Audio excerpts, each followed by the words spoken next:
नहीं योगी आदित्यनाथ ने बंदूक रख करके, अब आपको कम से कम इस उम्र में इस बात का ध्यान रखना चाहिए कि इस उम्र में सब नहीं होने देना चाहिए जो आपके कंधे में बंदूक रख करके निशाना साधने का प्रयास कर रहे हैं।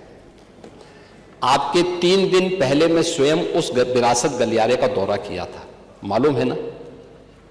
मैं एक एक व्यापारी से बात किया था और बातचीत करके, वो गोरखपुर की सबसे पुरानी मंडी है, आप तो गोरखपुर में पढ़े भी हैं, और सबसे पुराना बाजार है, लेकिन कंजेशन होने के नाते, अवैध कब्जा होने के नाते वहां पर उस कंजेशन को दूर करके आज सड़क बनाई जा रही है। आप लोगों ने अपने समय में तो कुछ किया नहीं। वहां के मासूम बच्चे दम तोड़ते थे बीमारी से, इंसेफ्लाइटिस से 700 से लेकर 1500 बच्चों की प्रतिवर्ष मौत होती थी। आपकी विधानसभा के भी और सिद्धार्थनगर जनपद के भी सैकड़ों बच्चे मरते थे। कभी आप लोग कुछ नहीं किए, विकास के लिए आप लोग कुछ नहीं किए। अपने समय में विकास का आपका कोई एजेंडा नहीं था।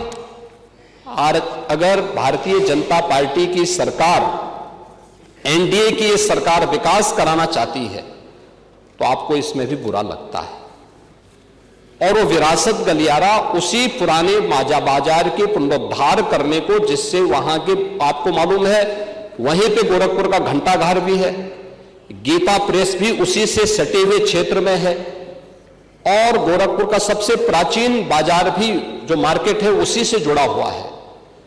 उस मार्ग को बनाने के लिए एक एक व्यक्ति, एक एक व्यापारी को कंपनसेशन देने के बाद 3 दिन पहले मैंने स्वयं उस क्षेत्र का दौरा करने की बात कर की थी। उसके बाद राजनीति करने के लिए आप गए थे। भारतीय जनता पार्टी ने नहीं, बल्कि गोरखपुर के व्यापारियों ने आपका विरोध किया था। क्योंकि विरोध इसलिए भी किया था क्योंकि केवल वहीं का व्यापारी नहीं, प्रदेश भर के व्यापारी में समाजवादी पार्टी की चारों सरकारों के समय में जो भय और दहशत था, जो उनसे गुंडा टैक्स वसूली किया जाता था, उसके कारण व्यापारियों में आपके प्रति जो आक्रोश है, बार बार उसका खामियाजा समाजवादी पार्टी को भुगतना पड़ा था। और व्यापारी इसी बात को लेकर आशंकित थे कि उनके विकास के लिए कोई कार्य हो रहा है, उसमें फिर विघ्न बाधा पैदा करने के लिए आप गए होंगे। और व्यापारियों ने इस चीज का विरोध किया था कि भाई आप वहां बिना बुलाए मेहमान आकर के टपक पड़े हैं, विघ्न बाधा पैदा कर रहे हैं, ये नहीं होना चाहिए। अरे तो आपका सम्मान किया व्यापारियों ने।